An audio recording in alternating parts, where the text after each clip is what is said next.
Good day class, I am Miss Jenny and for today's video I'm gonna teach you the simple and compound sentences. But first, let's have this short activity. I want you to use the definition below to arrange the scrambled letters. First, it refers to the person or people or things doing the action in a sentence. Very good, that is our subject. Next, group of words that contains a subject and a verb but does not express a complete thought. Again, does not express a complete thought, that is dependent clause. Next one. Group of words usually containing a subject and a verb that expresses a thought in the form of a statement, question, instruction, or exclamation and starts with a capital letter. And yes, we have sentence. Next refers to the part of a sentence or clause that tells what the subject is doing or what the subject is. Very good, that is predicate. Group of words that contains a subject, a verb, and expresses a complete thought. Correct, that is independent clause. When I say dependent clause, it is a group of words that contains a subject and verb but does not express a complete thought. Again, it has a subject and verb, but it does not express a complete thought. So something's missing. And when we say independent clause, it is the opposite of dependent clause because when we say independent, it is a group of words that contains a subject, a verb, and expresses a complete thought. Again, but when we say dependent, it does not express a complete thought. It cannot stand alone as a sentence.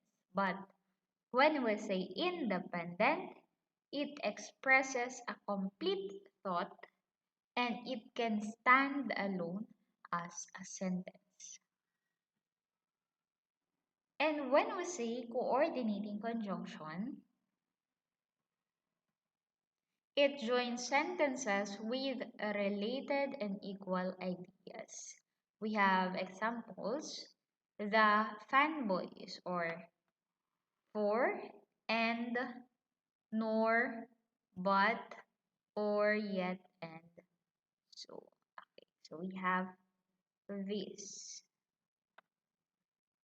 Now let's move on to compound sentence.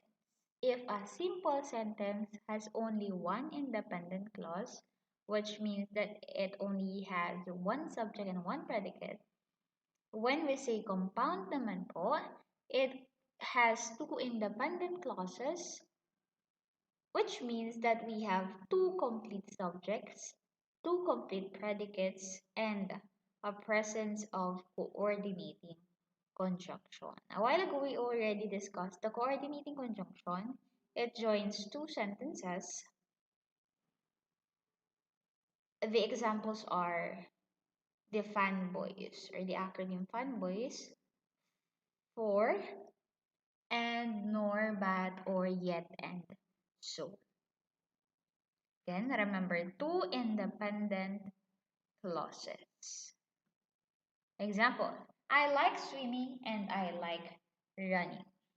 So now let's identify our subject. First, we have I. Second, we have the predicate like swimming. So when you combine them, you can form an independent clause. Okay? Now, we have here a coordinating conjunction. This is our conjunction. Next, let's identify another one subject, and that is also I. This is our subject, and this is our predicate. And when you combine them together, I and like running, we have another independent clause.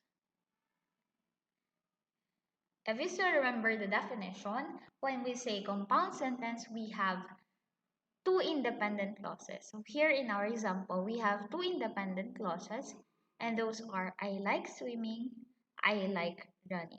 And there's the presence of coordinating conjunction because these two independent clauses are combined by coordinating conjunction. Okay? Another example. She doesn't like apples, but she loves bananas. Now, let's identify our subject. We have she and we have she. Okay, we have two subjects. Another, find the predicates.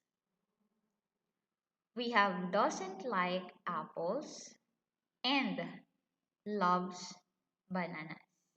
So we have two predicates. Now, if you combine the first subject and the first predicate, we now have an independent clause. And when you combine the second subject and the second predicate, we have another independent clause. So we have two independent clauses. Now, check for the coordinating conjunction. Again po, we have fanboys. So the letter B there is but.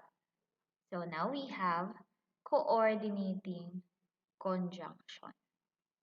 Okay, I hope that is clear. Another example. They study hard so they get good grades.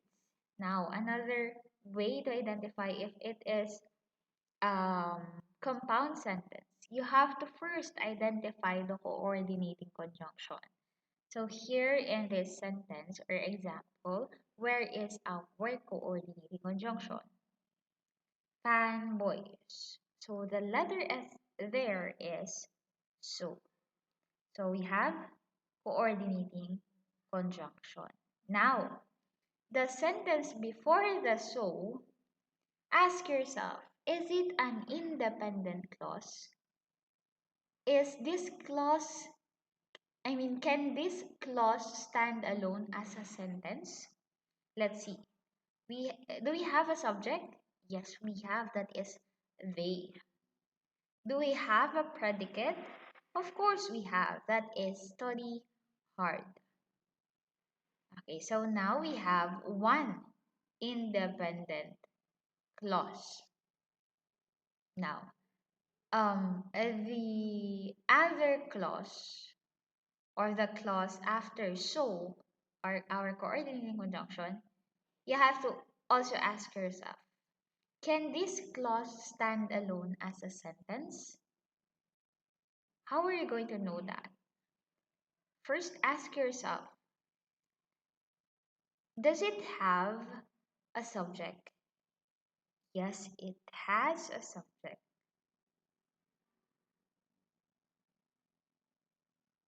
We have they. Now, do we have predicate? Yes, we still have a predicate, and that is get good grades. Now, when you combine the subject they and the predicate get good grades, we can form an independent clause. Why is it an independent again? Because this clause alone can stand as a sentence. Now, let's check it. Do we have two independent clauses? Yes, we have. Do we have a coordinating conjunction? Yes, we have. So this is a compound sentence. Okay, again, when we say simple sentence, we only have one subject, one predicate. Of course, when you combine the subject and the predicate, we have an independent clause. So basically, a simple sentence has one independent clause. And when we say compound sentence, we have two independent clauses and the presence of coordinating conjunction. And if we have an independent clause, then we have subject and predicate. Okay. I hope that you learned something from this video. See you again on the next video. Babush!